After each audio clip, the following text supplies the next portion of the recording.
vous entendez? Non?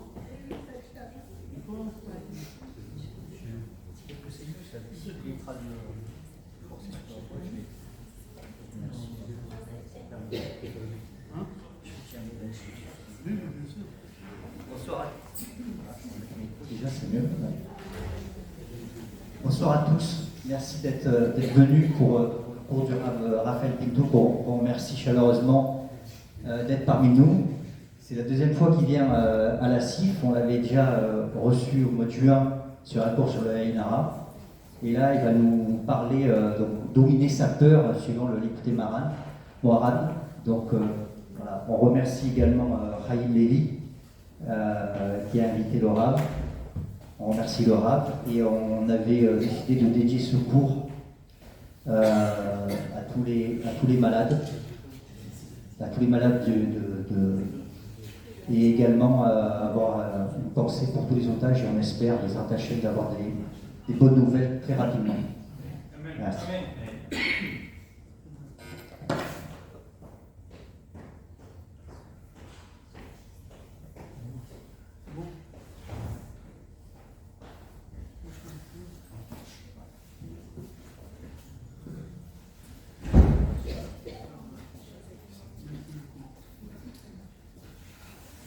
כי בשם השם נעשה ונצליח ובאהבתו נפריח בעזרת השם.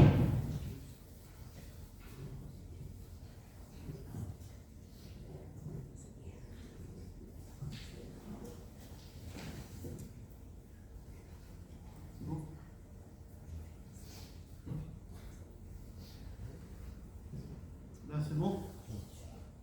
Vous m'entendez? Non? Ok, c'est bon.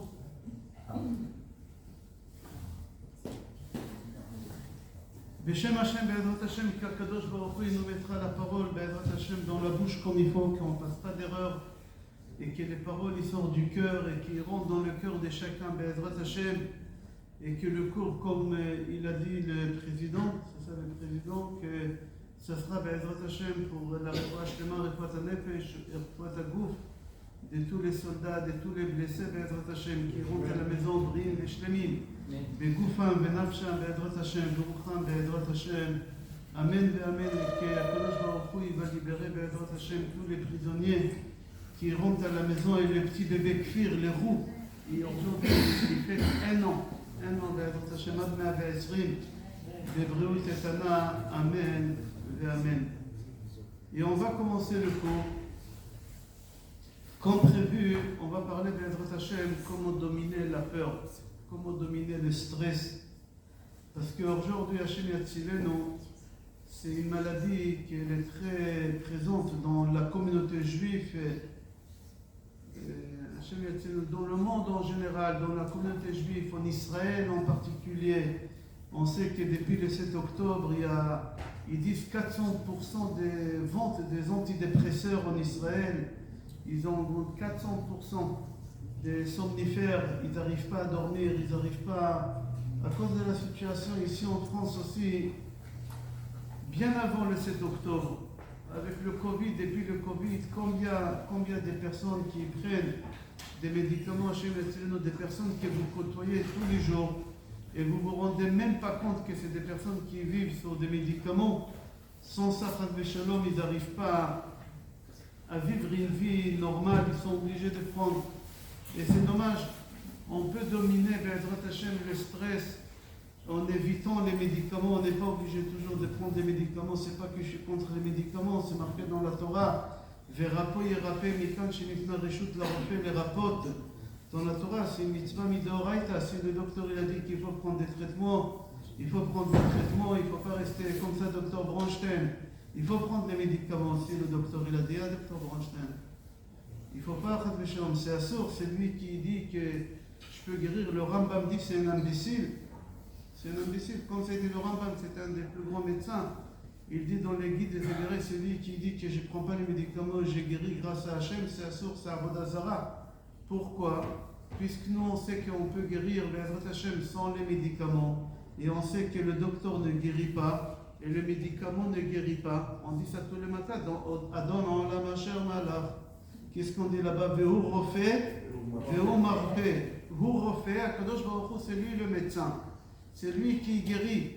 Et c'est le meilleur médecin parce qu'il est miséricorde, il est Rahman, il n'a pas des arrière-pensées.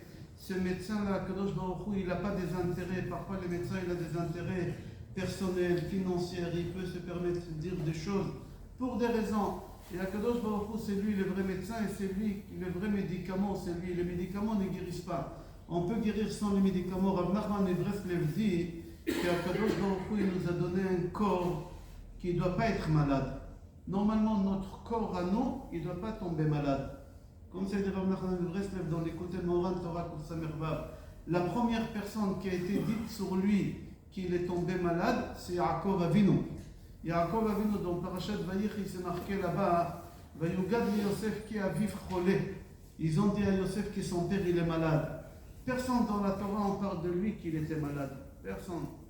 Et on dit sur Yaakov qu'il était malade. Quelle maladie il avait? Alors d'après la Gemara, il avait une maladie qu'aujourd'hui on l'appelle cette maladie des pancréas. Je ne veux pas dire le nom. C'est ça qu'est-ce qu'il avait. C'est pour ça, Yosef il a dit qu'on n'a pas besoin d'embaumer. Pourquoi? C'est quoi embaumer? Embaumer, c'est enlever tout ce qu'il y a dans les intestins. Et lui, il n'avait pas besoin parce qu'il était tellement malade de cette maladie Hachem Yatzilenu. Donc aujourd'hui, on donne 3 mois de Chas v'Shalom, 4 mois, ça dépend quel stade. Et il y en a qui disent ça, il y en a qui disent qu'Yaakov il est mort de stress. Pourquoi? Parce qu'il s'est inquiété tellement pour son fils Yosef qu'il a cru qu'il est mort. Pendant 22 ans, il a vécu avec du stress. Il a porté le deuil sur Yosef. Parce qu'il a dit, à cause de moi, le peuple juif ne pourra pas exister. Parce que pour que le peuple juif il existe, il fallait 12 enfants. S'il n'y a pas 12 enfants, il n'y a pas le peuple juif. Et comme il a perdu un, il ne reste que 11, alors il n'y a pas le peuple juif. Alors ses enfants, ils lui ont dit, papa, prends une autre femme. C'est pas interdit la polygamie. De toutes les façons, il avait déjà 2 femmes, il avait 2 pilégesh. Comment on dit pilégesh en français? 2 concubines. Il avait encore 2, Zilpa et Bila. Ils ont dit, alors prends encore une. Ils sont vieilles, ils ne peuvent pas avoir des enfants. Prends encore une jeune et fais un deuxième enfant. Yaakov, il a dit non. Pourquoi Yaakov, il n'a pas voulu? Parce que Yaakov, il a dit, le jour que mon beau-père il m'a donné sa fille, il m'a demandé de lui promettre de ne pas prendre une autre femme sur ses filles. N'y prends pas une autre femme à part mes filles. J'ai donné ma parole à mon beau-père.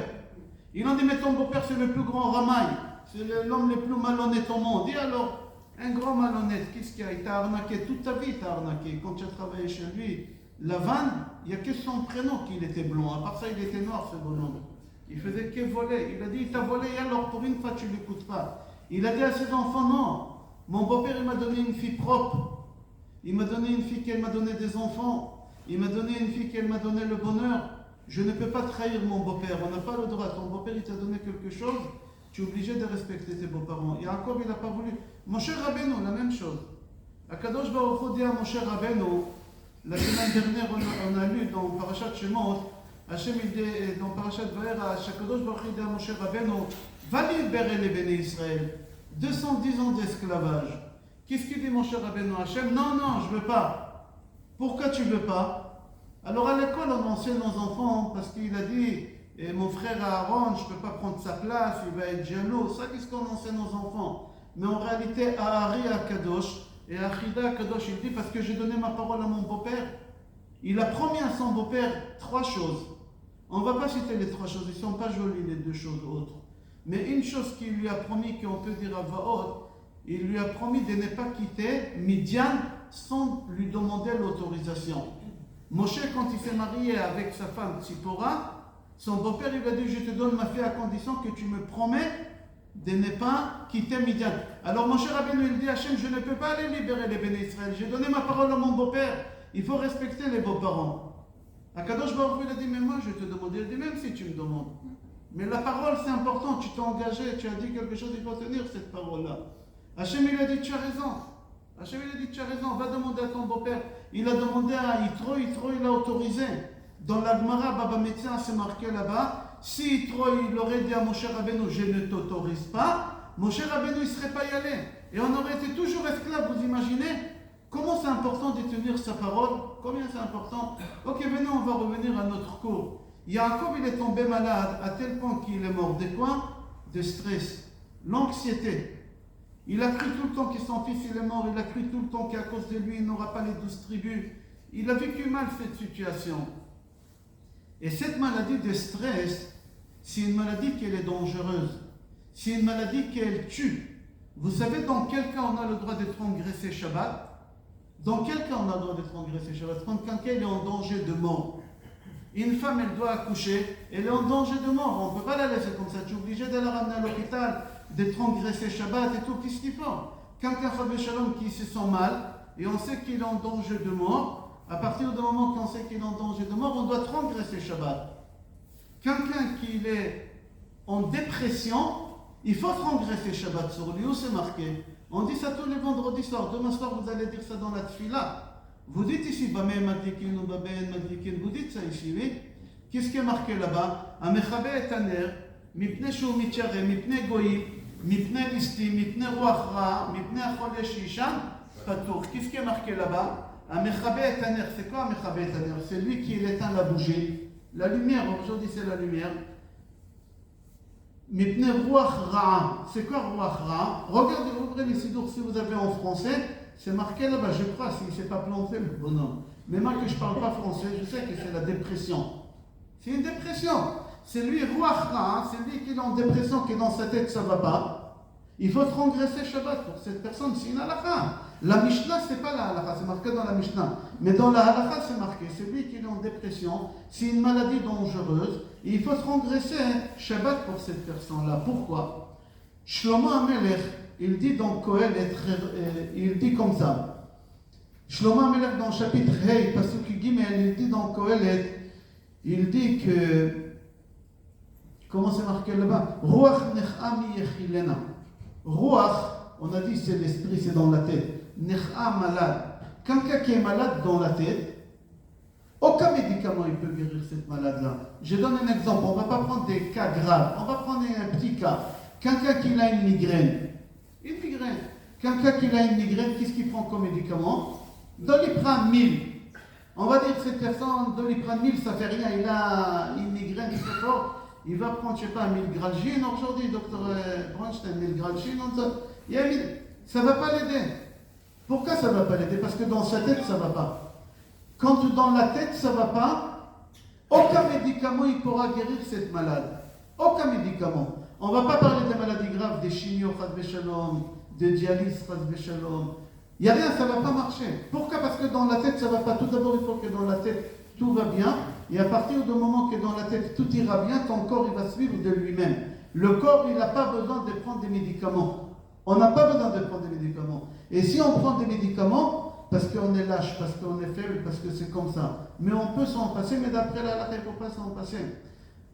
Shlomo HaMelech, l'homme le plus sage dit, Ruach nech'a mi yechilena, quelqu'un qui est dans sa tête, ça ne va pas, il a la peur, il a le stress, le docteur il lui a fait rentrer un faja, il a dit, vous savez, on ne peut plus rien faire, on va vous mettre dans des soins palliatifs, la médecine elle a baissé les bras, le bonhomme il va à la mort devant lui, il cherche le téléphone de Pontin, vous connaissez Pontin, il cherche le téléphone pour aller chercher, le bonhomme il est mort, il est vivant, il marche, mais il est mort ce bonhomme, dans quelques temps il va mourir. Parce que dans sa tête, ça ne va pas. Continuez le passage. Qu'est-ce qu'il dit là-bas, Shlomo HaMelech? Il dit Veroach Bri'a. Mais quelqu'un qui est dans la tête, il est fort, il est dans la simcha, il tape des mains, il danse. Quand le docteur lui annonce la mauvaise nouvelle, lui il dit au docteur merci beaucoup pour le diagnostic. Vous avez fait 12 ans de médecine avec une spécialité derrière. Je respecte. J'ai entendu. Maintenant, moi, j'ai autre chose à faire. Moi, j'ai ma Torah, je suis la Torah. Et dans la Torah, c'est marqué qu'il faut s'attacher à Hachem. Il faut être dans la simcha et à travers la simcha, on peut guérir toutes les maladies. Il y a une femme non juive, c'était un professeur en Australie, elle s'appelait Kelly Taylor. Kelly Taylor, marquez sur Google, vous allez voir qu'est-ce qu'elle a écrit. Kelly Taylor, c'est une femme non juive, non religieuse, et pas seulement non religieuse, non croyante. Elle ne croit en rien. Et elle a dit qu'elle a pris 1500 malades dans son pays à elle, l'Australie, qui étaient dans des soins palliatifs. C'est-à-dire que c'est des personnes qui étaient malades du cancer et que la médecine, elle a baissé les bras. Il n'y a plus rien qui marche sur eux. Ils leur ont dit, écoutez, il vous reste 3 mois, 6 mois, allez profiter de peu de temps qu'il vous reste. Qui fait? C'est fini, non, on ne peut rien faire pour vous. Elle a fait une thèse sur ça et elle a dit qu'elle a pris 1500 malades et elle a réussi à les guérir sans médicaments, sans chimio. Vérifiez après, si vous voulez, j'ai le livre qu'elle a écrit et j'ai ici les 10 choses qu'elle a dit qu'il faut faire pour guérir de la maladie. Elle a dit qu'elle avait 10 choses. Parmi les 10 choses, il y en a 5 que Rav Nachman Breslev donne dans l'écouté Moharan. Moi, personnellement, j'ai dit à des gens qui étaient malades de fer, et ils ont guéri. Voilà, docteur, avec le docteur Bronstein, il est là. Il y a quelqu'un qui vient au cours, ça fait 22 ans. Il vient au cours, un jeune homme de 40 ans. Baruch Hashem, il a la vie devant lui, un bel homme. Il a réussi, Baruch Hashem, financièrement, on dit en français. Il a un arabe riche, beau, tout ce qu'il voulait. Tout ce qu'on peut rêver. Ils ont trouvé la maladie à Shemiatzileno. Ils lui ont dit, le protocole, c'était 18 mois. Il faut une semaine de chimio, une semaine de repos à l'hôpital et 2 semaines de repos à la maison pendant 18 mois. J'ai été le voir à l'hôpital et je lui dis, voilà, moi je vais te donner 5 choses à faire et tu vas les faire, tu continues le chimio, tu restes à l'hôpital, tu ne sors pas, tu fais tout ce que la médecine te dit de faire, mais en parallèle tu fais ce que je te dis de faire. Voilà le protocole de Rav Nachman. Et il a fait ça 8 mois après, pas 18 mois, 8 mois après. Docteur Bronstein, il est là, il n'a pas le droit de mentir. Il est sous serment. Il y a l'ordre des médecins qui... 8 mois après Rabotai, il est en train de courir dans une salle de sport. Il a un papier après 8 mois, rémission totale. Rémission totale de l'hôpital après 8 mois, il a guéri ce bonhomme. Il a guéri. Comment c'est possible? Les médecins, ils ont dit, les médecins non juifs, des gars, je ne me rappelle pas quel hôpital il est, je ne connais pas les hôpitaux ici, que je ne connais jamais Béatrice de Chaîne. J'ai été le voir plusieurs fois, j'étais déprimé pour lui parce que je le connais depuis petit. Il me dit, Vera, vous me déprimez. Où il était? Saint-Antoine. Il me dit, Vera, vous me déprimez. Moi, je l'ai déprimé. Moi, je lui ai dit de faire 5 choses. On va développer les choses qu'il faut faire Béatrice de Chaîne pour comprendre comment dominer l'anxiété, comment dominer la peur. Parce qu'on peut tomber dedans, très très vite. Si on se laisse y aller dans les pensées, on peut tomber dedans. Non, on peut dire oui, moi je suis fort, je suis solide, jamais je vais tomber, jamais je vais prendre des médicaments d'antidépresseurs, jamais je vais prendre des médicaments. Tu ne te rends même pas compte que tu es dedans et tu crois que tu n'as pas besoin. En réalité, tu as besoin. Et avec la situation qu'on est en train de traverser, chacun avec ses soucis. Vous savez, avant, pour quelqu'un qui passe une opération du cœur, il fallait avoir 75 ans, 80 ans. On entendait des gens vieux aller. Aujourd'hui, on met des stents à 40 ans. Vous savez, c'est quoi ça à 40 ans? Il est encore bébé. À 40 ans, j'ai mon gendre, son frère, 40 ans. Ils lui ont mis 2 stents. 2. À 40 ans. Qu'est-ce qu'il y a? Pourquoi? Qu'est-ce qu'il y a? Le stress, l'anxiété, la jalousie, la peur. Non, il faut dominer tout ça. On peut dominer. On peut dominer. Regardez, lisez pas le livre de cette femme-là, de cette professeure Kelly Taylor. Ne lisez pas, c'est perte de temps. Prenez la Torah, prenez l'écouter Moharan, vous allez voir les 5 choses qu'elle lui donne. La première chose, c'est savoir comment vivre dans la simcha. Tout le temps joyeux. Lui, il ramène... D'abord, je vais commencer par le Ben Ish Chai. Le Ben Ish Chai dit que Marshava, la pensée, si tu te laisses y aller dans la pensée, tu vas tomber malade et personne au monde ne pourra te guérir. Le Rambam, le Maïmonide, c'était un des plus grands médecins, dans les Guides des Égarés, dans son livre Moreh Nevochim, dit la médecine traditionnelle, elle pourra guérir presque toutes les maladies, mais jamais la médecine traditionnelle, elle pourra guérir les maladies neurologiques, je crois, ça s'appelle en français, tout ce qui est dans la tête. La médecine, jamais. C'est-à-dire tout celui qui est bipolaire, tout celui qui est anxieux, tout celui qui est déprimé, on va lui donner toutes sortes de médicaments, 1 gramme, 2 grammes, 4 grammes, toutes sortes de médicaments que vous pouvez imaginer, mais ça ne va pas les guérir. Regardez les gens qui prennent ces médicaments, ils marchent comme des morts, ils bavent, ils parlent comme ça, ils dorment tout le temps. On leur rend ces médicaments, ils les rend plus abrutis qu'ils sont. Il ne faut pas rentrer dans ce système-là. Si tu arrives à dominer ta pensée, dès qu'il y a une pensée négative qui vient, tu domines, tu éjectes, cette pensée-là, jamais tu vas tomber malade. Pourquoi? Il dit Rav Nachman de Breslev, Marshava, marquez Marshava, Mem, Chet, Shin, Bet, Hey. Si vous déplacez les lettres, ça fait Besimcha. Si tu es dans la Simcha, jamais il y a des pensées négatives qui vont venir. Dès qu'il y a une pensée négative qui vient, il faut taper des mains, il faut chanter, il faut mettre la musique. Alors, le Yetzer Hara, il n'a pas le droit de te dominer. Parce que si l'anxiété et la peur, le Yetzer Hara va te dominer, tu es foutu. Il n'y a rien qui va te guérir, personne au monde. Tu peux aller voir tous les psychologues que tu veux. Tu peux aller voir tous les psychiatres. Personne n'y pourra t'aider. Tu peux prendre tous les médicaments. Le Rambam, il dit ça. Rambam, dans les Guides des Égarés, il dit que la médecine traditionnelle jamais pourra guérir. Regardez dans les Guides des Égarés, les maladies neurologiques. Jamais. Et puis, il sait ce qu'il dit il y a 1400 ans à peu près. Pardon, il y a 1250 ans à peu près. Shlomo Amelech, il y a 2900 ans, il a dit la même chose. Aucun médicament il pourra te guérir, c'est dans la tête, ça ne va pas. Alors la première chose qu'il faut faire, dès qu'il y a une pensée négative qui vient, domine la pensée, éjecte et commence à chanter, à danser. Parce que si tu te laisses rentrer dedans, qu'est-ce qu'il dit David Amelech dans le chapitre 3 dans Kohelet? Cherdat Adam iten mokesh. C'est quoi Cherda? Charada. La peur. J'ai peur, je reçois une lettre, il y a un drapeau blanc, bleu, rouge, c'est marqué police et la PJ. Et là, je commence à avoir peur, j'ai panique. Alors tu vas voir, c'est une catastrophe la lettre à l'intérieur, parce que tu as eu peur. Il dit, le roi Salomon, de tout ce que tu as peur, il va se réaliser. Tout ce, c'est un mokesh. C'est quoi un mokesh? C'est une mine. Quand quelqu'un est mort sur une mine, il n'a aucune chance de s'en sortir. Il va mourir. Il va s'exploser. Le Shlomo Amelech, il dit, il y a 2900 ans, Cherdat Adam, si un homme il rentre dans une peur, il va s'exploser, ça va se réaliser. Ça va se réaliser. L'homme qui a souffert le plus au monde, c'était Job. Job, il a eu peur, et de tout ce qu'il a eu peur, la chose, elle s'est réalisée. Lisez le livre Job, et comment il conclut le livre? Et Tacher Yagorti Irali. De ce que j'ai eu peur, il m'est arrivé. Il a eu peur de perdre sa femme elle est morte. Il a eu peur de perdre ses enfants, tous ses enfants ils sont morts, tous. Il a eu peur de perdre son patrimoine, il a perdu tout son patrimoine. En quelque temps, il a eu peur de tomber malade, il est tombé malade. Il est tombé malade, Marabababatra. Qu'est-ce qui conclut? Il a dit de ceux que j'ai eu peur, il m'est arrivé. De ceux que j'ai pas eu peur, il m'est pas arrivé. Quand on a peur de quelque chose, cette chose, elle va se réaliser.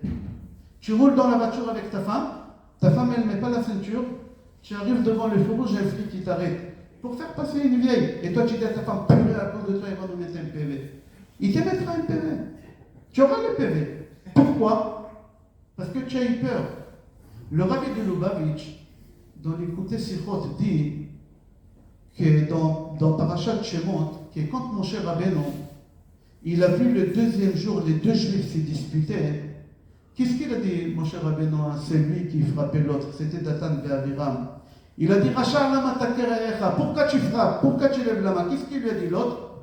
L'autre il a dit, alors, Gedi ata omer, tu veux me tuer comme tu as tué. Moshe Rabbeinu, il a dit, Achel nota davar, moi j'ai peur, maintenant Paro il saura, il va me tuer. Le rabbi de Lubavitch, il dit, est-ce que Moshe il a fait quelque chose du mal d'après la loi civile? Pas d'après la loi religieuse juive, parce qu'on n'avait pas encore la Torah. D'après les 7 lois noachiques, est-ce que Moshe il a fait une erreur de tuer ce bonhomme, l'Égyptien, oui ou non? Non, parce que les 7 mitzvot de Noach, chaque personne qui fait un des péchés, des 7, il y a une seule punition, c'est quoi? On le tue.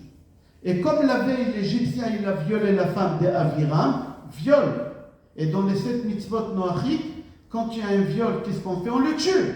Alors le rabbi de Lubavitch pose la question, il dit, pourquoi Moshe Rabbeinu il avait peur? Pourquoi tu avais peur? Normalement tu devais avoir une médaille. Tu as accompli, on dit en français, la loi, tu as appliqué la loi. Il fallait tuer cette personne et tu l'as tuée. Akadosh Baruch Hu, il a dit à Moshe Rabbeinu, tu as eu peur, maintenant tu auras une raison pourquoi avoir peur. Tu vas fuir l'Égypte. Maintenant, pendant des années, pendant 60 ans, tu vas fuir l'Égypte. Pourquoi? Parce que tu as eu peur. Et en plus, le rabbi de Lubavitch précise, il a dit Moshe Rabbeinu, Après, et en plus, il a dit, comme l'autre, il dit à sa femme, ah purée, j'aurai un PV à cause. Pourquoi tu dis, pourquoi tu parles, pourquoi tu as peur, n'y parle pas de mauvaises choses. N'aie pas peur. Le Baal Shem Tov dit, le Baal Atania dit, tous les dans la Chassidut, même Adon Mevina, qui était contre la Chassidut, pour une fois, les Chassidim et les Mitnagdim, ils sont d'accord. Que les pensées négatives, c'est comme un aimant. C'est comme un aimant. Ça attire. Tu penses bien, il y a des bonnes choses qui vont arriver. Tu penses mal, il y a des mauvaises choses qui vont arriver. Pense bien, tout ira bien. Comme ça, le Rabbi de Lubavitch disait en yiddish. Pense bien, tout ira bien. Domine la pensée. Dès qu'il y a une pensée négative qui vient, éjecte. Ton fils, il arrive en retard de l'école. Ne t'inquiète pas, n'aie pas peur. Il est entre les mains de Hachem. Hachem, il est là. Danse, chante, tu vas voir des belles choses vers votre Hachem. À partir du moment que nous, on s'appelle Béné. Aidez-moi, Béné. Béné Israël. Qu'est-ce qui veut dire le mot Israël? Shir-el. À l'envers, Shir-el. Chanter. Hachem, il veut que tu chantes. Le Zohar HaKadosh, il dit le premier mot de la Torah, Bereshit, Barashir. Tu coupes en deux, ça fait Barashir. Hachem, il t'a créé que pour chanter. Si tu chantes, il n'y a rien qui va t'arriver. À travers les chants, il y a des thérapies. Il y a des gens qui font des thérapies à travers le chant, ils guérissent. Il y a des gens qui font des thérapies avec le sourire, ils sourient. Quand on sourit, quand on rigole, il y a ici des... Je parle mal le français, mais n'y rigolez pas. Dites ça en hébreu, comme je l'ai dit en français, je vais rigoler moi. On va voir si vous arrivez à dire ça en français. Quand on rigole, mais on rigole très fort, alors ici on a des veines, ça s'appelle en français, qui s'étirent, et dans les cerveaux, dans cet endroit-là, on a quelque chose qu'on l'appelle en français, n'y rigolez pas, l'hypothalamus. Hein? N'y rigole pas, dis-le en hébreu. L'hypothalamus. Et il y a une substance qui relâche quand vous rigolez, qu'on l'appelle endorphine. Endorphine. C'est quoi endorphine? Vous savez c'est quoi endorphine? C'est la cocaïne. Mais il n'y a pas d'effets secondaires. Quand tu prends la cocaïne, il y a des effets secondaires. Il y a la police qui va venir, il y a les prisons, ça coûte de l'argent. Il y a des effets secondaires. Tu vas planer, tu vas voir tout rose. Non. Rav Nachman de Breslev dit, si tu rigoles, 4 minutes tu rigoles, tu as 6 heures de cocaïne dans ton cerveau. Ton cerveau, il va relâcher. Vous savez, quand quelqu'un, il tremble parce qu'il a peur de quelque chose, il n'est pas bien, on appelle les pompiers, vite, il n'est pas bien, et quand il arrive, il voit qu'il est en plein panique, il tremble, il a peur. Qu'est-ce qu'il faut? Il injecte des médicaments, je ne sais pas comment on l'appelle, c'est pour le calmer, c'est pour... Mais ça, tu peux le fabriquer toi-même naturellement, pour 6 heures, pas pour une demi-heure. Pour 6 heures, comme on rigole. C'est une thérapie. C'est marqué chez nous dans la Torah. Vous savez, on va lire dans la paracha, pas ce Shabbat d'après, que Myriam, comment on appelait Myriam? Myriam, un Névia. Mesdames, combien de fois on appelait Myriam un Névia, prophétesse? Mesdames, ça vous concerne, Myriam un Névia. Messieurs, les hommes, combien de fois on appelait Myriam un Névia dans la Torah prophétesse? Une seule fois. Quand est-ce? Vatikar Myriam Anevia Achot Aaron et Tatof. Quand elle a commencé à chanter. Elle a chanté, on l'appelait prophétesse. Si tu chantes, Hachem, il va te donner que des bonnes idées dans la tête. Tu ne sais pas quoi faire dans ta vie. Tu as des points d'interrogation dans ton travail. Tu as des décisions à prendre. Jamais ne prends des décisions quand tu es triste, parce que c'est la décision la plus mauvaise que tu peux prendre dans ta vie. La plus mauvaise, tu feras que des erreurs. Tu veux prendre des bonnes décisions, qu'Hachem il va te donner des bonnes. Est-ce que je prends telle personne comme associé? Est-ce que je vends cet appartement? Est-ce que j'achète cette affaire? Est-ce que mon fils il se marie avec cette fille? Est-ce que je me marie avec cette femme? On a des questions, c'est des questions importantes, c'est des questions de vie ou de mort. On dit on ne se marie pas 2 fois. Tu veux savoir, est-ce que... Chante! Si tu vas chanter, Hachem il va te parler. Myriam Anevia, à partir du moment qu'elle a commencé à chanter, Hachem il lui a donné des prophéties. Vatikar Myriam Anevia Achot Aaron.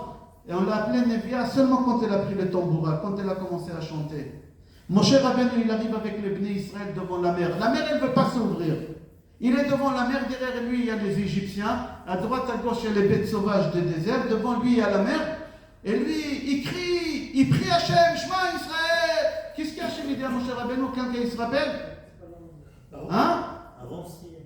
Non, c'est pas marqué avance. Quoi? C'est pas le moment de prier. C'est pas le moment de prier. Comment il lui dit? Lama zetitza. Pourquoi tu pries? Il y a mieux qu'une prière. Hachem lui dit, il y a mieux qu'une prière. Il y a des gens qui ont des problèmes, ils prennent le Tehillim. Il y a mieux que le Tehillim. Le Tehillim, vous savez, quand vous priez, vous savez qu'est-ce qui se passe avec la prière? La prière, elle monte, des anges, ils tamisent la prière pour voir est-ce que tu as des arrière-pensées, est-ce que tu as des intérêts, est-ce que tu mérites pas, et après il la passe à Hachem. Sinon, il la bloque la prière. Il la bloque. C'est marqué, c'est connu ça. Mais quand tu chantes, ils n'ont pas le droit de toucher à la prière. Ça va directement chez Hachem. Akadosh Baruch Hu, il a dit à Moshe Rabbeinu, Lama zetitzak. Pourquoi tu cries? Chante. Il a commencé à chanter. Az yashir Moshe uvnei Israël. Il y a l'admor Misochotchov, le Shem Ishmoel, quand il chantait tous les jours Az yashir Moshe uvnei Israël, Az yashir Moshe, il levait le pantalon. Il disait, levez le pantalon. Vous voyez pas, il y a de l'eau. Il vivait la sortie d'Égypte. Tous les jours, il levait le pantalon, il avait peur de se mouiller. Il vivait l'Égypte. C'est marqué dans beaucoup de livres, c'est marqué, le Ben Ishraï rapporte ça, dans beaucoup de livres. Tous celui qui chante tous les jours, Av Yashir Moshe, pas Shabbat, non, on chante que Shabbat, parce qu'on n'a pas de portable à regarder de temps en temps au milieu de la prière, si ta belle-mère elle t'appelle, elle vient Shabbat. Elle t'a terrorisé, ta belle-mère. Non! Shabbat, on est zen, tranquille, on se levait à 8h, la tefila elle est à 8h30, on a le temps de prendre le café au lait. Alors tu peux chanter. Non, tous les jours il faut chanter. C'est marqué comme ça, le Ben Ishraï il dit, le Ya'abet Sakadosh dit, tout le monde il dit, celui qui chante Ad Yashir, homme ou femme, qui chante Ad Yashir Moshe, c'est comme qui pour tous tes péchés ils sont effacés. Vous imaginez, c'est grave de dire une chose pareille, mais c'est pas n'importe qui. Hier tu as mangé jambon, tu as mangé, cochon c'est jambon, oui, tu as mangé. Demain matin, tu chantes, tu fais tchouva, tu regrettes, tu prends sur toi de ne plus faire et tu demandes pardon. D'accord? À Kadosh Baruch Hu, il te pardonne. Sur qu'est-ce que tu as fait la veille? Les gens, ils croient, jambon, c'est pas pardonnable. Il faut attendre. Pas du tout. Tu n'as pas besoin d'attendre Kippour. Vous imaginez Kippour dans 7 mois. Qui a le temps d'attendre 7 mois? Je vais faire tchouva. Chante à Yashir Moshe. Vous savez, c'est quoi le péché le plus grave qu'il y a dans la Torah? Le pire péché qu'il y a dans la Torah. Une minute de peur, une minute de tristesse, une minute de tristesse, c'est le pire péché. Il y a des gens qui disent, le pire péché, c'est aller avec sa femme Nida. Non, il y a pire que ça. C'est péché de manger de la viande et du lait. Il y a pire que ça. C'est péché de manger de cochon avec du beurre, bassar bechalal et du pain à Pessah. Il y a pire que ça, c'est la totale. Le pain à Pessah, il y a le beurre avec de la viande, c'est le cochon, c'est-à-dire c'est la totale, c'est la bombe atomique. Non, il y a pire que ça. Vous savez c'est quoi, qu'est-ce qui est pire? Ton fils, il arrive en retard de l'école et tu as peur pendant 3 minutes. Qu'est-ce qui se passe? Il ouvre, tu vas le chercher à l'école, à la sortie de l'école, tout le monde ils ont sorti et lui, il n'est pas sorti. Mesdames, qu'est-ce que vous faites là? Waouh! Arbi Shimon, Arbi Meir, vous appelez tous les rabbinés. Vous avez peur et vous appelez votre mari. Le petit, il n'est pas sorti, il n'est pas avec toi. Mais comment tu veux qu'il est avec moi? Je suis en déplacement à Lyon. Tu paniques, tu dis des bêtises. Non, n'aie pas peur, c'est comme si tu as mangé du pain à Pessah avec de cochon et de beurre. Pour 1 minute, à Gaon Vilna, vous savez c'était qui à Gaon Vilna? À Gaon Vilna, il a dit, la mitzvah la plus difficile que j'ai eu à faire dans ma vie, c'est d'être dans la simcha. Mitzvah gedola liot besimcha tamid. La plus grande mitzvah qu'il y a, la plus grande mitzvah, c'est d'être besimcha. C'est quoi être besimcha? Comment on arrive à ça? Il y a 2 choses qu'on les appelle emuna et bitachon. C'est quoi emuna? Ne me dites pas en français la foi. Ça c'est chez les catholiques. Emuna, ça veut dire je crois, c'est emuna, je crois que ce qui m'arrive, c'est Hachem qui le fait. Ma femme, elle m'a dit, prête l'argent à mon frère, 3 000 € jusqu'à Pessah, il va se le rendre. J'ai prêté à mon beau-frère 3 000 €, Pessah, il a passé, Hanouka. N'y dis pas à ta femme tous les vendredis soirs, oui, toi tu m'as dit de prêter à ton frère, c'est un voleur, vous êtes tous des voleurs. Même ton père, il m'a arnaqué au mariage, il m'a dit qu'il va participer chez les décorateurs, il n'a pas payé les décorateurs, je me suis assis dessus. Et tu es en train de la enrager la pauvre. C'est pas elle, c'est Hachem. C'est ça la Emouna. C'est Hachem qui t'a pris les 3000 euros. C'est pas ton beau-frère. Pourquoi Hachem m'a pris les 3000 euros? Parce que tu devais te passer une dialyse. Et au lieu de payer la dialyse 3000 euros, ton beau-frère il t'a pris l'argent. Maintenant, si tu vas en kikiner ta femme et tu vas avoir ton argent, tu passeras la dialyse aussi maintenant. C'est où l'argent en dialyse? C'est ça la Emouna. La Emouna, j'ai la Emouna très forte. Je crois très très fort que qu'est-ce qui m'arrive, c'est Hachem qui le fait. Personne d'autre. Mais comment tu peux me dire c'est Hachem? Mais moi dans les caméras, je vois sur la caisse que mon associé il a volé de l'argent. Qu'est-ce que tu me dis c'est Hachem? Rabbeinu Bechaye dans Chovat Al-Vavot, il a vécu il y a 750 ans, il dit non, Hachem il est rentré dans le corps de ta femme et Hachem il a dit à ta femme de te dire que tu es quelqu'un de barre de fer, tu es un radin. Tu m'achètes jamais des cadeaux.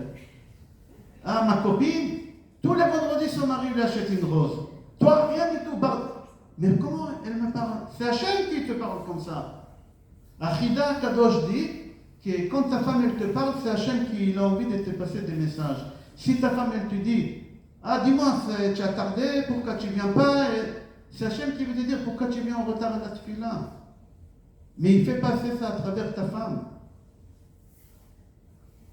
Ça s'appelle la Emouna. Quand quelqu'un te fait quelque chose, quand quelqu'un te dit quelque chose, c'est Hachem. Même si tu vas dans la caméra, que c'est ton associé, même que ton fils Shabbat à table, il te renverse la table de Shabbat. Combien de familles juives comme ça, les enfants, ils fument des pétards? Ils fument des pétards, ne rigolez pas, c'est lui qui rigole, c'est chez... Il n'y a pas une famille qui a pas ça chez les jeunes aujourd'hui. Il n'y en a pas une famille. Pas chez les enfants, même les adultes. Moi, je connais une famille à Créteil. J'ai reçu la femme avec perruque, religieuse et tout. Ils ont des enfants en bas âge. Et il me dit, mon mari, tous les soirs, quand il rentre, ils habitent dans un pavillon à Créteil, il a une grosse boîte, beaucoup de soucis. Plus d'argent, plus de problèmes. Il rentre à la maison, d'abord il descend en bas, il fume 2 pétards. Il a dit, parfois moi aussi je descends, je fume avec lui aussi. Avec la perruque. Et alors, c'est pas grave. C'est pas parce que tu as la perruque que tu n'as pas le droit de prendre. C'est des médicaments. Aujourd'hui en Israël, c'est très courant. On appelle ça les médicales, on appelle ça. Refoui, cannabis refoui. Aujourd'hui en Israël, tout le monde y prend le cannabis, c'est gratuit. Et au moins, c'est sûr que la qualité, elle est bonne. Parce que c'est l'État. Tout le monde y prend. Hachem Yatzilenu, mais on peut éviter ça. À travers la simcha, on peut éviter toutes ces choses-là. À travers la simcha. C'est marqué dans la Gemara, dans le Gemara Ktubot, En isha meta ela al ba'ala. Si une femme, elle meurt, c'est à cause de son mari. Une femme, elle n'est pas faite de mourir avant le mari. Le statistique aujourd'hui dit, je crois que les femmes, ils ont une espérance de vie plus que les hommes. Mais avant, les femmes, ils mouraient avant les hommes. Les hommes, ils vivaient très longtemps et les femmes, elles mouraient plus tôt. C'est marqué dans le Gemara, En isha meta ela al ba'ala. À l'époque, les femmes, ils mouraient tôt. Alors la Gemara dit, si la femme, elle meurt, c'est à cause de son mari. Pourquoi? Parce que la femme, elle est tout le temps en stress. Et quelqu'un qui a un stress, il meurt jeune. Et la femme, elle est stressée. Elle a peur de rater le repas, elle a peur des critiques de son mari, elle a peur que son mari va lui reprocher, elle a peur que la belle-mère, elle va venir, elle va lui dire pourquoi ta challah, elle n'est pas symétrique, et tu ne sais pas faire la salade cuite, et tu es désordonné, et pourquoi tu as mis la marmite comme ça. Et elle est stressée, la pauvre, tout le temps. Elle a peur que les enfants ils vont arriver en retard, et elle a peur que son mari va lui dire que tu as grossi, elle a peur que son mari va lui dire que tu as vieilli. Elle a quelle peur tout le temps. La Gemara, elle dit, et si la Gemara, elle a dit quelque chose, et là, à Forba, ils l'ont vérifié pendant 1000 ans, plus que 1000 ans, 1100 ans. À peu près 500 ans à l'époque de la Mishnah, Tanaïm, et 600 ans Gemara et Moraïm. Et quand ils ont écrit quelque chose, ils l'ont vérifié bien, à Forba, à Forba, des coups là-bas, ça a été vérifié. Et si une femme elle meurt, pourquoi? Parce qu'elle est à cause de son mari. Pourquoi? Parce qu'elle a le stress. Tout le temps elle est stressée. Et aujourd'hui, elle est encore beaucoup plus stressée qu'avant, mais je ne sais pas comment elle fait pour vivre plus longtemps que les hommes. Ils disent l'espérance de vie des femmes, ils sont plus de 5 ans que les femmes. Elle est beaucoup plus stressée. Pourquoi? Parce que la femme, en réalité, elle s'est fait avoir la pauvre dès le départ. Elle travaille 2 fois. Non, on travaille une seule fois. Le matin, tu vas au travail, tu rentres à 17h, 18h, et ça y est, tu te reposes, tu mets les 2 pieds sur la petite table et tu attends comme tes sœurs. Mais ta femme, elle va aussi travailler aujourd'hui. Toutes les femmes, elles travaillent. Mais quand elle rentre à la maison, c'est son deuxième boulot. Elle arrive vite avant toi pour te préparer, pour que tu ne critiques pas, pour que tu dis pas des choses, et peut-être il y a des invités qui vont venir, et elle a peur qu'on dise sur elle. Alors le stress, ça la tue. Agron Nevin a dit la femme elle perd l'immunité naturelle, parce qu'une femme elle a une immunité, tous on a une immunité naturelle, mais la femme c'est beaucoup plus fort que les hommes. C'est pour ça une femme, c'est beaucoup rare quand elle tombe malade qu'un homme. Regardez un homme, dès qu'il a une migraine, il dit à sa femme, appelle le notaire, je crois que j'ai une tumeur dans le cerveau. Espèce d'imbécile, c'est une migraine. Prends un Doliprane. Tous les ans c'est comme ça. Il a une otite, je crois que j'ai une tumeur dans l'oreille. Une femme, la pauvre, elle a fait la péridurale, après un accouchement, elle a fait une césarienne, après tout, qu'est-ce qu'elle voulait? Elle est là pour se faire le repas, elle transpire avec un bébé dans la main, elle allait en même temps. D'où elle a cette force-là? D'où elle a cette force-là? Le stress, éloignez-vous des stress, c'est dangereux. Aujourd'hui, c'est une des maladies, vous savez, les pires maladies qu'il y a aujourd'hui, c'est pas le cancer. Les gens ils croient que le cancer, on entend beaucoup de cette maladie-là. Mais déjà, sachez qu'il y a une maladie qu'on appelle l'hépatite C. Après, ça devient des cirrhoses, etc. Il y a beaucoup plus de morts dans le monde avec la cirrhose et avec l'hépatite C qu'avec le cancer. Nous, on entend parler de cancer chez maintenant. Mais il y a une autre maladie qui tue. Il y a encore une maladie qui tue, c'est une maladie silencieuse, la solitude. La solitude, vous savez c'est quoi ça, être seul? Être seul. J'ai écrit un livre, il est là. C'est pas pour le vendre, hein. Moi je ne donne pas d'argent sur mes livres, c'est Boker Tov, j'espère que tu vas bien. Ça vous dit quelque chose? Vous savez pourquoi je l'ai fait ce livre-là? Parce qu'il y a une femme de Lyon, elle m'a appelé, elle m'a dit, Rav, je dois vous demander pardon. Je lui ai dit, je vous connais parce que moi jamais je vais à Lyon. Il y a une raison pour ça, mais je vais jamais. Elle m'a dit, non, on ne se connaît pas, mais tous les vendredis soirs, quand j'ai fait Kidouche, elle a perdu son mari, et elle est seule, la pauvre. La solitude, elle me tue. La seule chose qu'elle me fait du bien, c'est votre voix. Alors j'ai appuyé comme ça, après le Kidouche, et j'ai écouté la table de Shabbat. Ça m'a donné l'idée de prendre quelques cours. Il y a 1700 cours, Baruch Hashem, depuis. Ça fait déjà, il y a ici que je crois 18 ou 20 cours seulement. Et 300 pages. C'est une idée que j'ai eue comme ça pour le stress, la solitude, c'est quelque chose qui tue. Si vous connaissez des gens qui sont seuls et pauvres, il faut les aider, il ne faut pas les laisser. La peur, l'anxiété, il faut dominer toutes ces choses-là. On n'a pas le droit, c'est assaut de rentrer dans la peur. Venez, on va voir qu'il a fait une erreur, une très très grosse erreur. C'est une histoire que vous la connaissez, mais on va la voir dans une autre vision. C'est Gemara Shabbat, page Kouf Nunvav, je crois. Kouf Nunvav, Gemara Shabbat. Une histoire, je vais raconter l'histoire par cœur. Vous la connaissez l'histoire, mais écoutez. Rabbi Akiva, sa femme elle a accouché une fille. Je parle de sa deuxième femme. Il était marié 3 fois, Rabbi Akiva. Rabbi Akiva il était marié une fois avec une femme dans le nord d'Israël, Bagalil. Il a divorcé d'elle, il avait des problèmes de Shlombaï. À Yaram Haaretz, il ne savait pas comment se comporter avec sa femme. Il a divorcé, il était bête. Il reconnaît. Il est parti habiter chez qui à Yerushalayim, chez sa mère, bouche trop. On ne va jamais rendre visite aux parents. Quand est-ce qu'on va voir les parents? Quand on a besoin d'eux. Il est parti dormir chez sa mère à Yerushalayim. Sa mère, elle travaillait chez qui? Chez Kalba Savoie. Il est parti travailler là-bas chez le patron de sa mère. Et là-bas, il avait une fille qui s'appelait Rachel. Il s'est marié avec Rachel. Rachel, elle lui a ramené d'abord un garçon qui s'appelait Rabbi Yoshua. Rabbi Yoshua ben Korcha. On ne l'appelle pas Akiva ben Rabbi Akiva ben Korcha. Shayam Ikareh Chotam Be'alachot. Il y a une raison pourquoi. Après, il lui a ramené un deuxième enfant, c'était une fille. Une fille. Et à l'époque, il y avait des gens qu'on les appelait Chaldéens. Vous savez, c'est quoi Chaldéens? Ici, il y a beaucoup en France des Chaldéens. Vous savez où ils sont? À Saint-Brice. À Saint-Brice, là-bas, il y a des tentes des Chaldéens.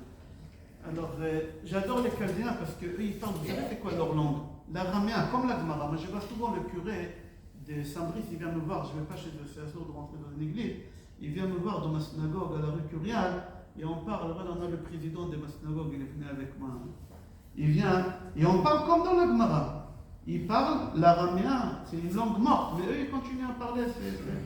Ok, alors les Chaldéens, ils sont venus voir Rabbi Akiva. C'était des Chaldéens, c'est des astrologues. Ils sont venus voir Rabbi Akiva, ils ont dit à Rabbi Akiva, l'espérance de la vie de ta fille, c'est jusqu'à la nuit de noces de son mariage.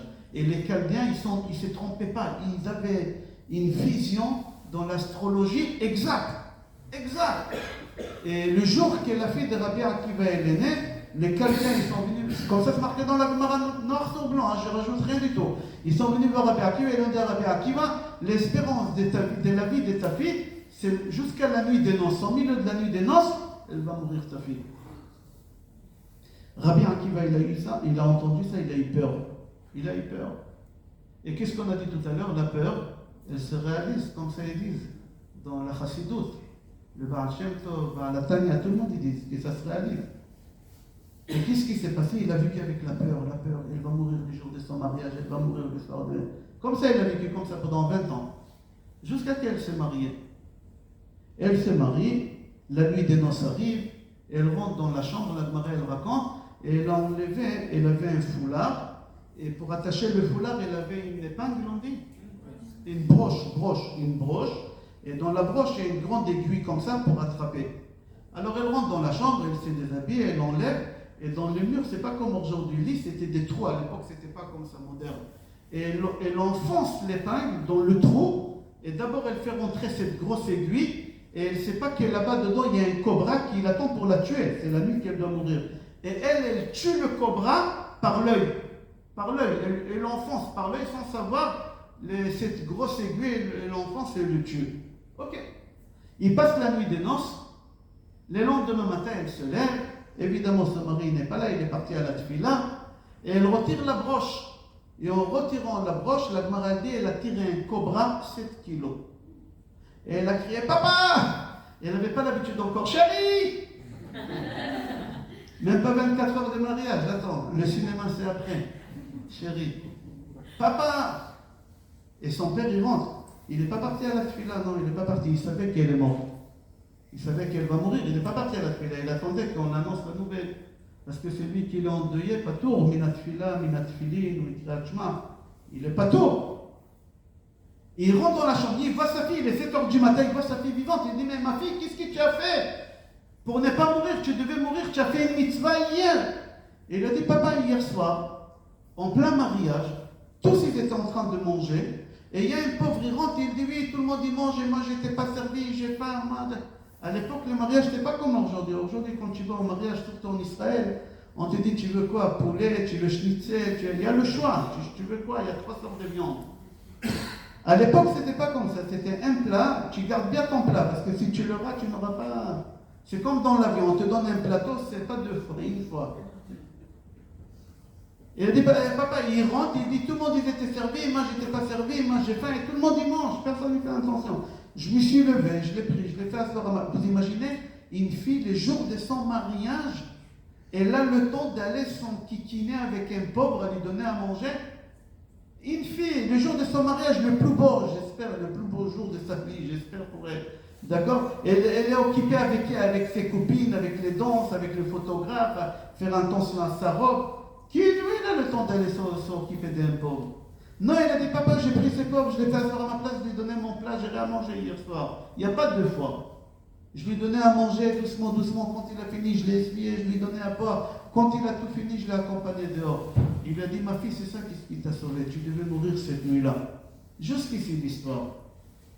Mais j'aimerais vous poser 2 ou 3 questions. La première question, pourquoi la fille de Rabbi Akiva, elle devait mourir? Pourquoi? Pourquoi? À cause de son père. À cause de son père. Parce que son père, il a eu peur. Et quand on a peur de quelque chose, la chose, elle se réalise. Maintenant, qu'est-ce qu'ils ont dit les Chaldéens? C'est vrai. Mais on peut changer. On peut changer ces choses-là. Comment en donnant la tzedaka? On dit tzedaka tatzil mimavet. Et elle a donné la tzedaka la veille. Pourquoi elle n'a pas donné la tzedaka toute sa vie? Mesdames, quand vous allumez les bougies de Shabbat, vous ne mettez pas la tzedaka. Quand vous faites Afrashat Chala, vous ne mettez pas la tzedaka. Elle n'a pas fait Afrashat Chala. Elle n'a pas fait l'allumage de bougies. Elle n'a pas mis la tzedaka. Bien sûr qu'elle a fait la tzedaka. Ça fait 20 ans qu'elle est dans la... Non, aucune tzedaka, elle a aidé. Quelle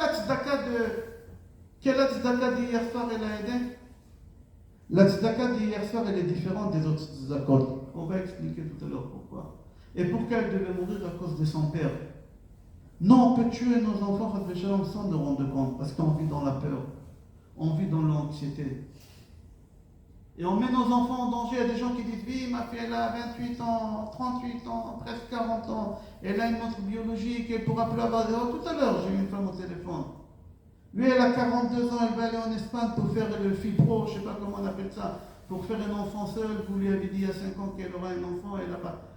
Je dis, moi je ne suis pas prophète, je lui fais une bracha, mais.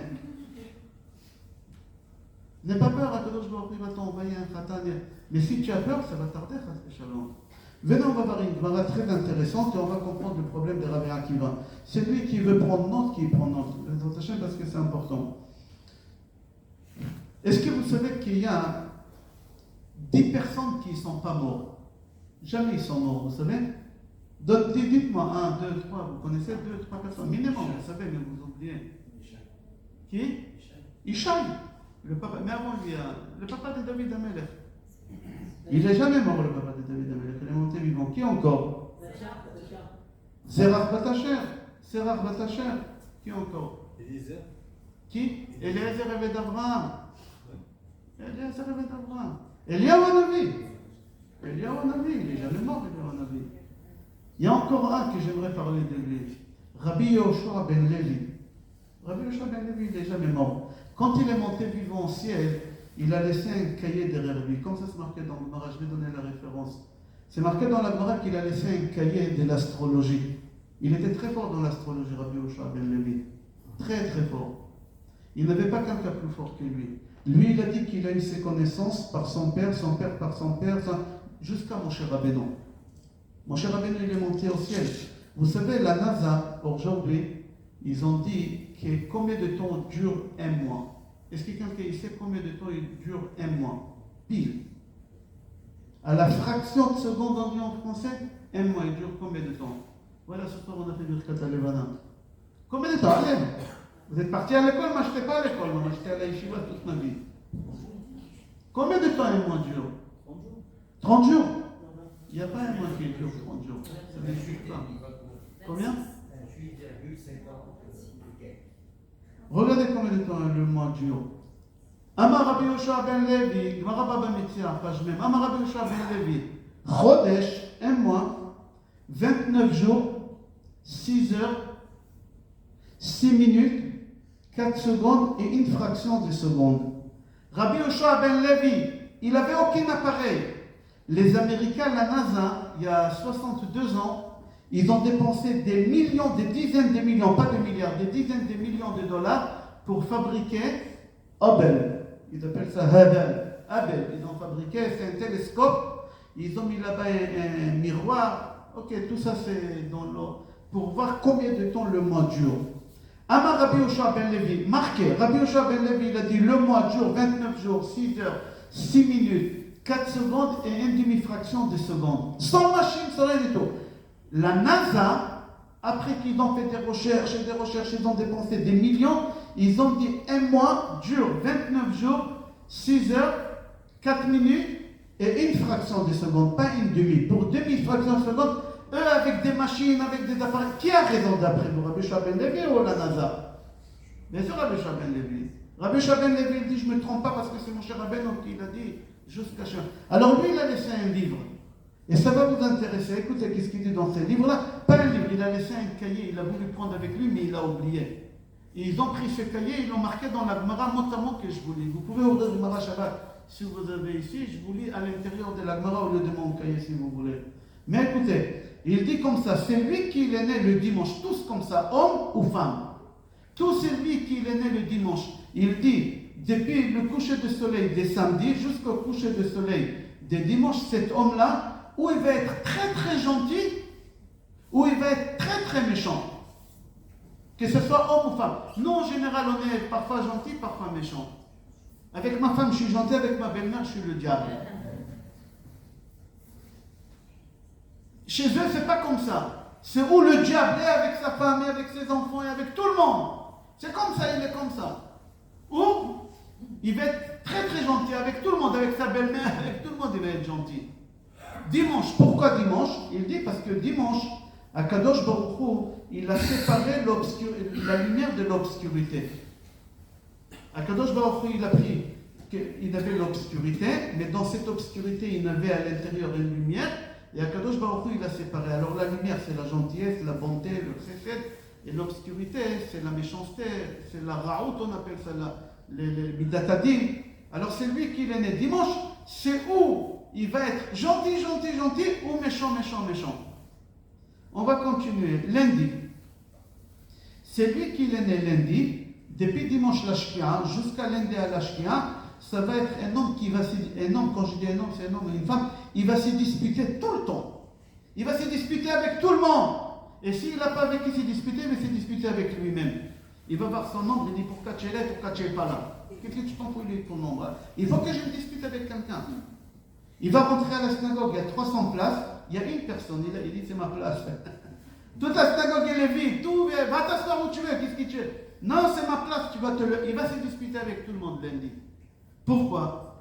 Amar Rabbi Yoshua ben Levi, il dit, parce que c'est le jour qu'il y avait une dispute, la première dispute au monde. C'est quoi la dispute qui s'est passée dans le monde? Akadosh Baruch Hu, il a séparé les eaux, maïm, les eaux on dit en français, les eaux de bas. Ici, il n'avait que de l'eau.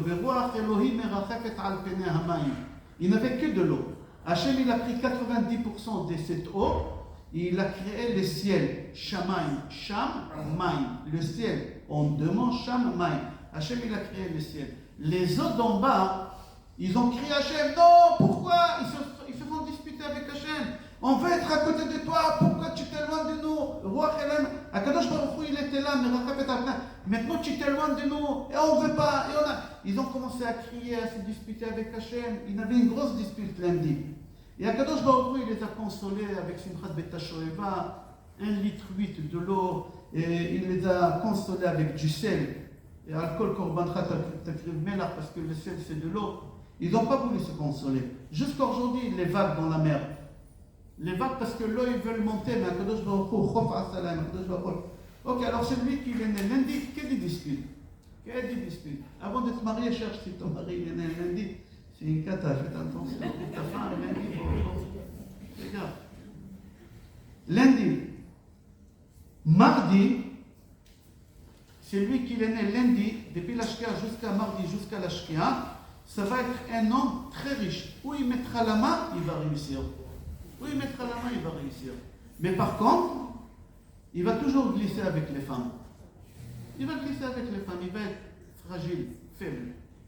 Il ne saura pas comment contrôler cette pulsion-là. Pourquoi? Il dit Rabbi Yoshua ben Levi, Mishum Shebeyom Zenivreu Asavim. Asavim, c'est les herbes, la pelouse, on dit en français, ma femme se moque de moi. Nous les Israéliens, on ne sait pas dire le P. Pelouse, on dit la rue Petit. Dis-moi la rue Petit. Et la pelouse, elle puise sa vitalité de la terre directe. Elle est petite, elle est courte, et alors elle a beaucoup de... Plus qu'un arbre qui est en... C'est pour ça qu'ils sont très riches, ceux qui naissent le mardi. Mais le problème, c'est que la pelouse, elle est mélangée. Ils ne sont pas en ordre comme ça. Alors c'est pour ça, lui, il va avec des femmes mariées, pas mariées, sa femme, pas sa femme, il s'en fout, lui. C'est le jour de mardi, comme ça il dit Rabbi Yoshua ben Levi. C'est lui qui est né mercredi, de mardi l'Ashkia jusqu'à mercredi après l'Ashkia. C'est un homme qui va être sage et intelligent, il va aimer étudier. Pas seulement des études de Torah, même profanes, ou Kodesh ou Chol. C'est-à-dire quelqu'un qui est né mercredi, si tu le cherches, va dans une bibliothèque municipale, il est là-bas en train de lire. Et si c'est un religieux, il est à la bibliothèque à la Yeshiva. À la Yeshiva, on a une bibliothèque, il est là-bas. Il est là-bas. C'est quelqu'un qui aime étudier. Pourquoi mercredi, c'est quelqu'un qui aime étudier? Que ce soit des études profanes ou des études Kodesh. Pourquoi? Parce que c'est le jour qu'Hachem il a placé les luminaires. Et c'est marqué dans Kohelet Chochmat Adam Tahir Panav. La sagesse d'un homme, elle va éclairer son visage. Quelqu'un qui aime étudier, quelqu'un qui est érudit, toutes sortes des études, son visage il rayonne. Et comme c'est le jour qu'Hachem il a placé les lumières, alors ça va être quelqu'un qui est érudit. Mis à part ça, ça va être quelqu'un qui, tellement il va être intelligent qu'il saura comment ne pas rentrer dans la dépression. Comme ça il dit. Il faut être intelligent de ne pas tomber dans la dépression. C'est lui qui est né jeudi, de mercredi soir jusqu'à jeudi soir. Ça va être un homme qui va faire du bien des autres. Il va chercher comment aider. Tu as besoin demain d'aller à l'aéroport. Maman, je t'accompagne. N'appelle pas Uber, c'est dommage, 60 €. Tu as besoin demain d'acheter un concombre parce que n'achète pas pour un Shabbat concombre. Moi, je te prête mon concombre, maman. Tu as demandé à ta femme. Non, c'est pas grave, ma femme. Mais ta femme, elle est fanée comme toi, je dis. Ta femme, elle est barre de fer. Elle est dimanche, ta femme. Non, c'est quelqu'un qui va chercher, qui a donné. Qui a donné? Pourquoi? Parce que Hachem il a créé, jeudi, tous les animaux qui ne savent pas comment se défendre pour gagner leur vie. Je vais expliquer, écoutez bien, c'est important pour votre parnassa. Hachem, tous les animaux qu'il a créés, jeudi, c'est des animaux qui ne savent pas comment se défendre pour la parnassa. Jeudi, Hachem il a créé les oiseaux et les volatiles, et les vers de terre, les fourmis. Tous ceux-là, ils n'ont pas de moyens pour se défendre, pour gagner leur vie. Ils n'ont pas des cornes, ils n'ont pas des dents, ils n'ont pas des ongles, ils ne savent pas comment attraper leur proie. Alors si tu remarques, toutes ces choses-là, ils ont la nourriture à gogo. Un coq, une poule, toujours, il fait que picoter, on dit en français, il fait que manger. Il lui manque jamais la nourriture. Une fourmi, le Zohar HaKadosh, il dit, un jour, ils ont ouvert un stock où la fourmi, elle mettait sa nourriture, ils ont trouvé pour 3000 ans. Zohar HaKadosh, il dit, 3000 ans. Combien de temps elle vit une fourmi? 6 mois. 3000 ans. Comme ça, il dit Rabbi Shimon Bar Yochai dans le Zohar HaKadosh. Elle n'a pas de moyens de défense. Celui qui n'a pas de moyens de défense, HaKadosh Baruch Hu, il donne la parnassa avec abondance. Je m'explique. Un homme ou une femme qui se disent, ah, moi j'ai pas de problème de parnassa, je suis médecin, je suis spécialiste, je suis très demandé, les gens ils savent que j'ai un diagnostic extraordinaire, moi j'ai pas peur, jamais il va me manquer, les gens ils font, tu vas crever de faim toi. Parce que tu fais confiance à ton diplôme, c'est lui qui fait confiance à ton diplôme, il va mourir de faim. Si quelqu'un il dit, oui, moi je suis un conseiller, un bon conseiller, les gens ils font la queue pour mes sagesses, pour mon savoir, toi tu vas crever de faim, tu vas faire des erreurs que personne n'a fait. Tous les animaux qui ont des cornes, qui attrapent ils ont du mal à gagner leur vie.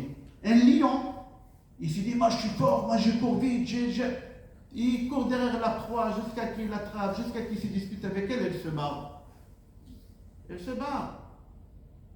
Un chien, il est constipé toujours, la Gemara dit. Pourquoi? Un chien, il fait ses besoins une fois tous les 3 jours, comme ça se marquait dans la Gemara. Moi, je ne suis pas vétérinaire, je ne sais pas faire des vétérinaires, mais moi, je fais confiance à la Gemara.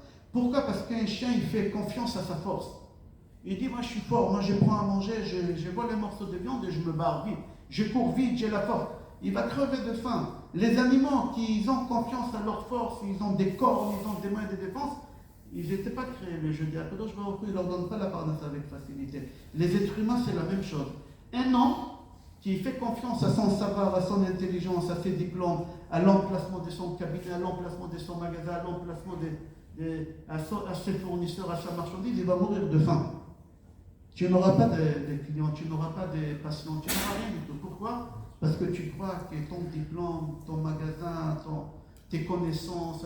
Non. Alors, qu'est-ce qui se passe? C'est lui qui est né jeudi, ça va être quelqu'un qui va faire que donner. Pourquoi? Parce que ceux qu'Hachem il les a créés vendredi, Hachem il fait que leur donner. Pourquoi? Parce qu'ils n'ont pas de moyens de défense, ceux qui sont nés jeudi. Ils n'ont pas de moyens. Alors toi aussi, tu vas faire que donner. Comme Hachem il fait que donner à ces animaux-là, toi aussi tu vas faire que donner. C'est lui qui est né le vendredi, c'est pas la même chose. Il va faire que des mitzvot. Tout à l'heure, c'était du chesed. Je te prête ma voiture, je te prête mon concombre, je te prête de l'argent. Ici, non, il va faire... C'est un chabad, on va les appeler chabad. Les chabad, qu'est-ce qu'ils font?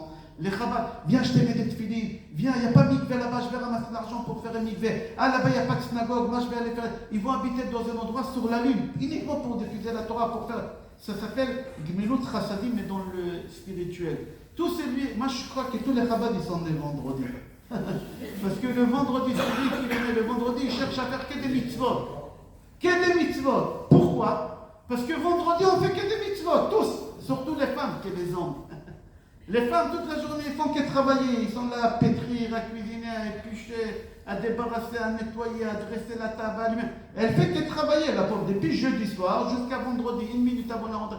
Tout le monde, ils ont pris la douche, tous ils se sont parfumés. Elle n'a pas eu le temps de prendre la douche, il n'y a plus de l'eau chaude dans le boiler. Elle fait que des mitzvot, la bonne femme. Les hommes aussi font des mitzvot, mais pas autant que la femme le vendredi. Alors, pourquoi? C'est lui qui vient le vendredi, il va chercher à faire que des mitzvot. La femme, elle fait que des mitzvot.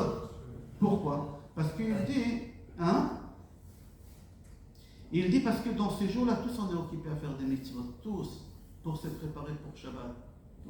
Et c'est lui qui est... À quoi j'aimerais arriver? Vous allez comprendre, j'ai fini, j'arrive Shabbat et on va comprendre tout ça, on fera un résumé. C'est lui qui est né Shabbat. C'est le seul jour qu'Hachem il a béni. Vaïvarech Elohim et Yom HaShevi'i. Il n'y a aucun jour qu'Hachem il a béni. Hachem il n'a pas béni le dimanche, il n'a pas béni le lundi, ni le vendredi, rien. Quel le Shabbat Hachem il a béni. C'est lui qui est né le samedi, tout d'abord il va mourir le samedi. Celui qui est né Shabbat, il meurt Shabbat. Regardez, toujours c'est comme ça. Pourquoi? Après 120 ans, n'ayez pas peur, hein. Il y a des gens qui ont dit Shalom, à 120 ans il va mourir. Pourquoi? Parce qu'il a transgressé Shabbat, et c'est lui qui les transgresse Shabbat Chayav Mita. Et comme lui il a fait transgresser Shabbat, la sage-femme, etc., et son mari il a ramené Shabbat, hein. Alors il va mourir aussi Shabbat. Il va mourir aussi Shabbat. Pourquoi Shabbat? C'est lui qui est né Shabbat. Il dit c'est comme ça va être un homme spirituel. Un homme spirituel, ça va être quelqu'un détaché de la matière, des matériels. Il ne va pas être matérialiste, il y a des gens qui sont très matérialistes. Un confort, tout ce qui est moderne, dernier cri, que ce soit dans les habits, que ce soit le meuble à la maison, que ce soit la voiture, toujours trop matérialiste, faire attention à ses affaires, toujours dernier. Non, ce n'est pas des gens qui naissent le Shabbat, ceux qui naissent le mardi. Ils sont matérialistes. Ceux qui naissent le Shabbat, ils vont être spirituels. Pourquoi? Parce que c'est le jour qu'Akadosh Baruch Hu, il a béni. C'est un jour Kadosh, c'est un jour saint. À quoi j'aimerais arriver, Rabotai? Et maintenant, on va comprendre. On voit que celui qui est né dimanche, celui qui est né mardi, on est né avec le caractère. Celui qui est né mardi, il va être quelqu'un de nerveux. Un quart de tour, il s'énerve, il renverse la table de Shabbat. Et un homme me dit, oui, moi je m'énerve Shabbat parce que je ne fume pas. C'est pas la cigarette, arrête tes bêtises. La cigarette, elle ne fait pas renverser la table de Shabbat. Parce que tu es né mardi. Alors, est-ce qu'on peut lui reprocher quelque chose s'il s'énerve, ce bonhomme-là? C'est sûr de s'énerver, c'est lui qui s'énerve, qui l'a enlevé dans Vodazara. On est venu ici dans le monde à travailler sur nous. C'est pas parce que tu es né mardi avec le caractère de nerveux, ou tu es né mercredi avec le caractère de barre de fer, alors tu vas rester barre de fer ou nerveux. Il y a des gens qui ne sont pas tactiles, ils ne savent pas caresser, enlacer, sans arrière-pensée.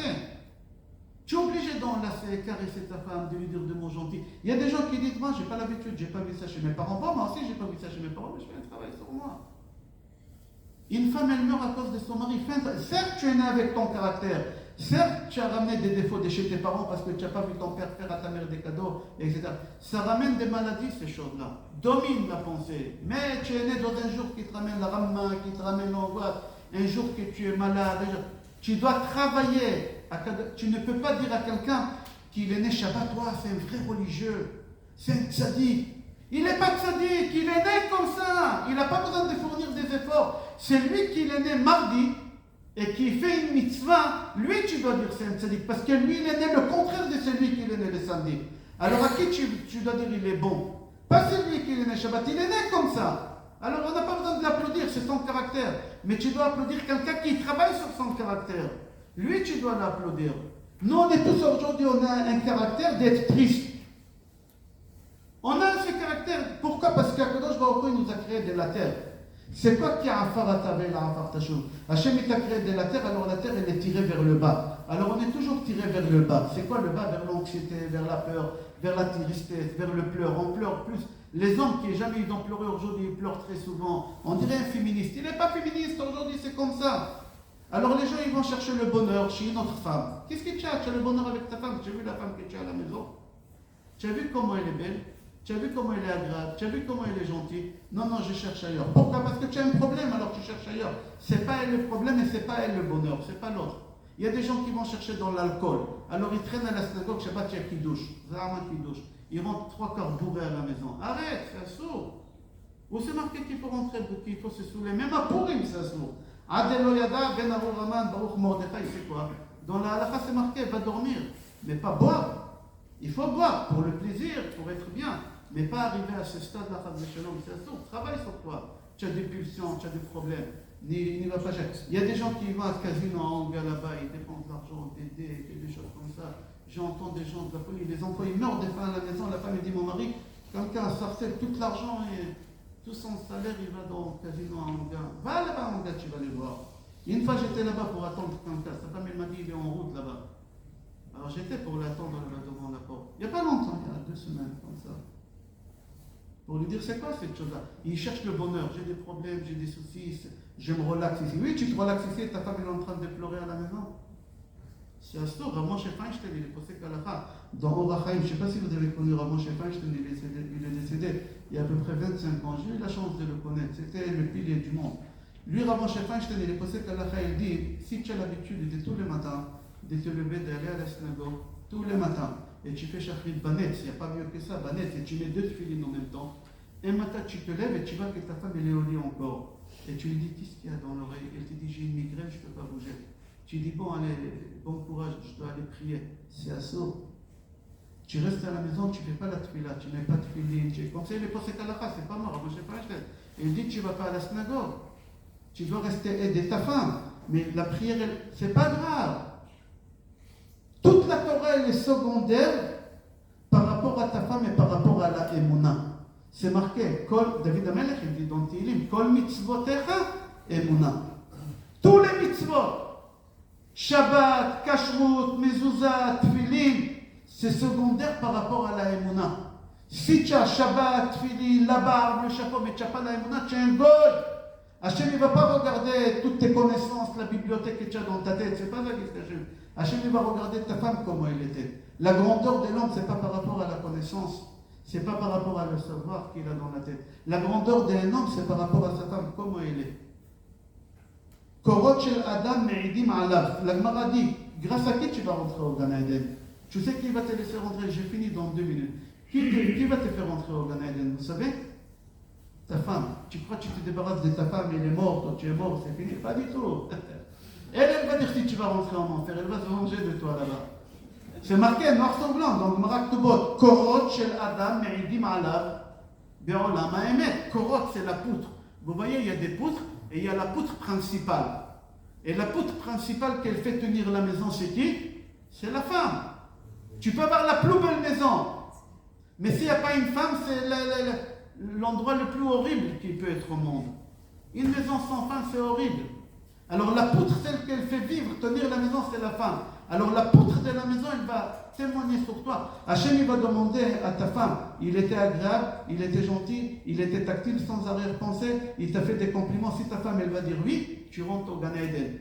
Sinon, tu vas rentrer en enfer, tu vas dire Hachem, mais comment? Moi, j'ai mis les tefilines tous les matins, j'ai fait Shabbat, j'ai fait de la fête. Hachem, il te dit, c'est secondaire. C'est comme tu vas au restaurant. Au restaurant, c'est marqué 35 € le steak. Steak saignant, 1 kg. 35 €. Tu dis, ah, c'est intéressant, 35 € un steak saignant. Et je rentre avec le foie gras dessus. Comment on appelle ça? Rossini, steak Rossini, ça s'appelle steak. Tu dis, ça vaut le coup. Tu t'assois. Mais avant qu'on te sert le steak, qu'est-ce qu'on te donne? Le bonhomme, il te met 30 salades, 30 kémias, 2-3 sortes du pain, et des cornichons, et des olives, et des tihines, en arabe on appelle ça, des variantes, et 30, 40 salades, et tu manges, et à la fin, tu es dans la facture 35 €. Qu'est-ce que tu lui dis? Eh baba, le steak, il est où? Le plat principal, ça c'est des cas. Et dis-moi, tu pleurniches. 30 salades, c'était pas marqué 30 salades, je t'ai donné, tais-toi, dis merci. Mais je m'en fous moi des 30 salades, moi je suis venu ici pour le plat principal. Hachem, il va te dire la même chose. Hachem, il va te dire les tefilin, Shabbat, Arata Mishpacha, ça c'est que l'apéritif. C'est que l'accompagnement. Mais le plat principal, c'est quoi le plat principal? C'est 2 choses. Ta femme et la Emouna. C'est pas moi que je le dis, c'est Agaon Nevina qui le dit. Agaon Nevina dit, c'est marqué dans le Tihilim. Aboteach ba'Adonai chesed yisodevenu. Celui qui a la Emouna, celui qui a la bitachon, chesed. C'est quoi chesed? Qui peut me dire c'est quoi chesed? Hein? On n'est pas des catholiques, on est des juifs. C'est quoi chesed en hébreu? La bienfaisance. Non, ça c'est les curés. Gratuit. Chesed, c'est bechinam. Chesed, chez les c'est gratuit. J'ai vu avec une goya, ça fait 10 ans, j'ai 4 enfants avec elle. Je suis assis devant le docteur il me dit, écoutez monsieur, on a reçu les résultats, c'est pas bénin, c'est malin, vous êtes au stade 4, on va vous placer dans des chimios. Et je dis, Hachem, s'il te plaît, aide-moi, je ne veux pas entendre ça, Hachem. Attends, mais j'ai vu avec une goya, ça fait 10 ans, j'ai 4 gosses. Non, Hachem, il ne va pas regarder ça. À partir du moment que tu te mets entre les mains de Hachem, Akadosh Baruch Hu, il va te sauver avec la Goya. Et quand tu vas avec la Goya, Hachem, il est avec toi. C'est marqué, c'est pas moi que je l'ai dit, c'est marqué dans la Torah. Hachem, il est avec toi. Tu es en train de voler, Hachem, il t'accompagne si tu l'appelles. C'est une Gemara Mefureshet.